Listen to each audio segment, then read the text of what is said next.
CPIM-ന്റെ plenum വരികയാണ് പാലക്കാട്ട്. അപ്പോഴാണ് കസ്തൂരി രംഗനെ KM മാണിക്ക് വീണു കിട്ടിയത്. പ്ലീനത്തിനാണെങ്കിൽ മാർക്സിസ്റ്റുകാർ ക്ഷണിച്ചിട്ടുമുണ്ട്. പള്ളിക്കാരും കസ്തൂരി രംഗനെതിരായതുകൊണ്ട് ആ പിന്തുണയും മാണി പാർട്ടിക്ക് കിട്ടും. ഇടതുപക്ഷത്തേക്ക് എങ്ങാനും പോകുമോ എന്തോ. എന്തായാലും മാണി സാറിന് കസ്തൂരി രംഗന്റെ ഏർപ്പാടുകൾ തീരെ പിടിച്ചിട്ടില്ല. കസ്തൂരി ഗാഡ്ഗില് കേരളത്തിലെ 978 വില്ലേജുകളിൽ പഞ്ചായത്തുകളിൽ 978 പഞ്ചായത്തുകളിലെ 633 പഞ്ചായത്തുകൾ 633 ഇട്ടാൽ മതി. കേരളത്തിലെ 633 പഞ്ചായത്തുകളെ പരിസ്ഥിതി ലോലമായി കണ്ടു. 633 പഞ്ചായത്തുകളെ പരിസ്ഥിതി ലോലമായി കണ്ടു. കസ്തൂരി രംഗനെ അപ്പം അതിന് ഗാഡ്ഗിലിന്റെ ശുപാർശ വന്നപ്പോൾ കൃഷിക്കാർക്കുണ്ടായ ഉത്കണ്ഠ പരിഹരിക്കുന്നതിന് വേണ്ടി കസ്തൂരി രംഗനെ നിയമിച്ചു. കസ്തൂരി രംഗൻ 123 വില്ലേജായിട്ട് കുറവ് ചെയ്തു.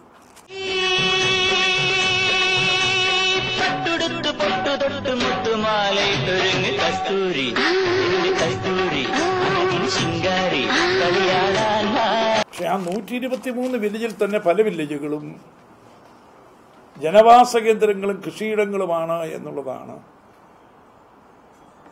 വസ്തുത. അപ്പം ജനവാസ കേന്ദ്രങ്ങളും കൃഷിയിടങ്ങളും ഉള്ള വില്ലേജുകളെ പരിസ്ഥിതി ലോല പ്രദേശമായി പ്രഖ്യാപിച്ചാൽ വലിയ ബുദ്ധിമുട്ട് വരും. ഇത് റിമോട്ട് സർവേ സാങ്കേതിക വിദ്യ ഉപയോഗിച്ചാണ്, അതായത് ഏരിയൽ സർവേ നടത്തിയാണ് ഈ വില്ലേജുകളെ തീരുമാനിച്ചത്.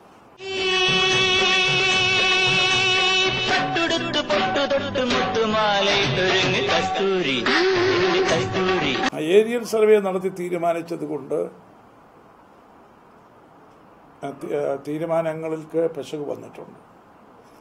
നേരിട്ട് ഏരിയൽ സർവേ അല്ലാതെ നേരിട്ട് ഗ്രൗണ്ട് സർവേ നടത്തി ഇത് തീരുമാനിക്കേണ്ട ഒരു വിഷയമാണ്.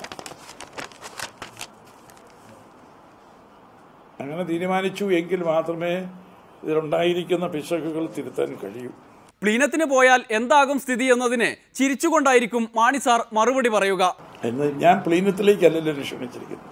പ്ലീനത്തിൽ സാമ്പത്തിക ഒരു ബദൽ അവതരിപ്പിക്കാൻ വേണ്ടിയാണ് എന്നെ ക്ഷണിച്ചിരിക്കുന്നത്. അതാണ് എൻ്റെ ധർമ്മം. ധനകാര്യമന്ത്രി എന്ന നിലയിൽ സാമ്പത്തിക ബദൽ അവിടെ അവതരിപ്പിക്കുക എന്നുള്ളതാണ്.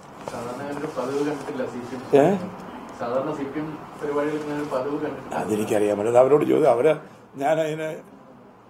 ഞാൻ അവതരിപ്പിക്കുന്നത് അവർക്ക് തോന്നി. എന്നെ ക്ഷണിച്ചു. എന്നെ ക്ഷണിച്ച സ്ഥിതിക്ക് ഞാൻ അവിടെ പോയി പ്രബന്ധം അവതരിപ്പിക്കുന്നത് നല്ലതായിരിക്കും.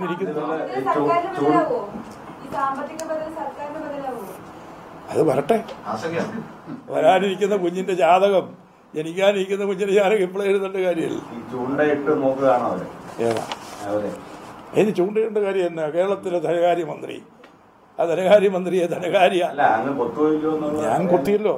ഏതാ ഈ പ്രബന്ധം അവതരിപ്പിക്കാൻ വേണ്ടി സമ്മതിച്ചിട്ടുണ്ട്. എന്നെ പുകഴ്ത്തുകയല്ലോ, പുകഴ്ത്തേണ്ട കാര്യങ്ങൾ പുകഴ്ത്തുക, അത്രയേ ഉള്ളൂ. പുകഴ്ത്തിയത് കൊണ്ടല്ലോ എഴുതുക. ഞാൻ പുകഴ്ത്തുക എന്ന് പറയുന്ന ഇല്ലാത്തൊരു കാര്യത്തിന് വേണ്ടി പറയുന്നതാണ് പുകഴ്ത്തല്. ഞാനൊരു പ്രബന്ധം അവതരിപ്പിക്കണം, പ്രബന്ധം അവതരിപ്പിക്കാൻ സാമ്പത്തിക കാര്യത്തെ പറ്റി പ്രബന്ധം അവതരിപ്പിക്കാൻ KM മാണി വിളിച്ചിരിക്കുന്നു എന്നുള്ള പുകഴ്ത്തലാണോ? എനിക്കതറിയാൻ പാടില്ല. ഞാൻ മുമ്പ് AKG സെന്ററിന്റെ ആഭിമുഖ്യത്തിൽ നടത്തപ്പെട്ടിട്ടുള്ള പല സെമിനാറുകളിലും 1-2 സെമിനാറുകളിൽ ഈ കഴിഞ്ഞ കാലഘട്ടങ്ങളിൽ ഞാൻ പോയി പ്രബന്ധങ്ങൾ അവതരിപ്പിക്കുകയും പ്രസംഗിക്കുകയും ചെയ്തു. പാർട്ടിയുടെ ഒരു പ്രധാനപ്പെട്ട ഒരു നിങ്ങളിത് എന്നോട് ചോദിച്ചിരുന്ന കാര്യം, എന്നെ അവരുടെ ഒരു പ്ലീനത്തിൽ ഞാനൊരു പ്രബന്ധം അവതരിപ്പിക്കണമെന്ന് അവരാഗ്രഹിക്കുന്നു. ഒരു വിഷയത്തെ സംബന്ധിച്ച് ഒരു വിഷയത്തെ സംബന്ധിച്ചൊരു പ്രബന്ധം അവതരിപ്പിക്കണമെന്ന് എന്നെ ക്ഷണിക്കുന്നു. ക്ഷണിച്ച സ്ഥിതിക്ക് എനിക്ക് സമയമില്ലെങ്കിലും ശരി പോകാം, പ്രബന്ധം അവതരിപ്പിക്കാം എന്ന് ഞാൻ സമ്മതിച്ചിരിക്കുന്നു. അതിന്റെ പ്രാധാന്യത മലയോരത്തെ വീടുകളെല്ലാം പൊളിക്കേണ്ടി വരുമെന്നും വളപ്പിൽ കിളച്ചുപോയാൽ ജയിലിലടക്കും എന്നുമൊക്കെയാണ് കസ്തൂരി രംഗനെ കുറിച്ചുള്ള പ്രചാരണം. മറ്റൊരു മുല്ലപ്പെരിയാറായി കുറച്ചുനാൾ കഴിയുമ്പോൾ ഈ സമരവും അസ്തമിക്കുമെന്നാണ് തോന്നുന്നത്. ഇനിയൊരു ഇടവേള, അത് കഴിഞ്ഞ് അസ്തമിക്കാത്ത സ്വീകരണങ്ങൾ. പിണറായി വിജയൻ റഷ്യൻ സുന്ദരിമാരുടെ കൂടെ ബോട്ടിൽ അവിടെ പോയി മറ്റേ പരിപാടിയായിരുന്നു എന്ന് പറഞ്ഞാൽ ആ പറഞ്ഞവരെ പറ്റി നമ്മളെന്തൊരു രോഷം കൊള്ളണം. നമ്മളെ ബാധിക്കുന്ന ഒരു കാര്യമാണെങ്കിലല്ലേ നമ്മളെ വല്ലാതെ വിഷമിക്കുള്ളൂ.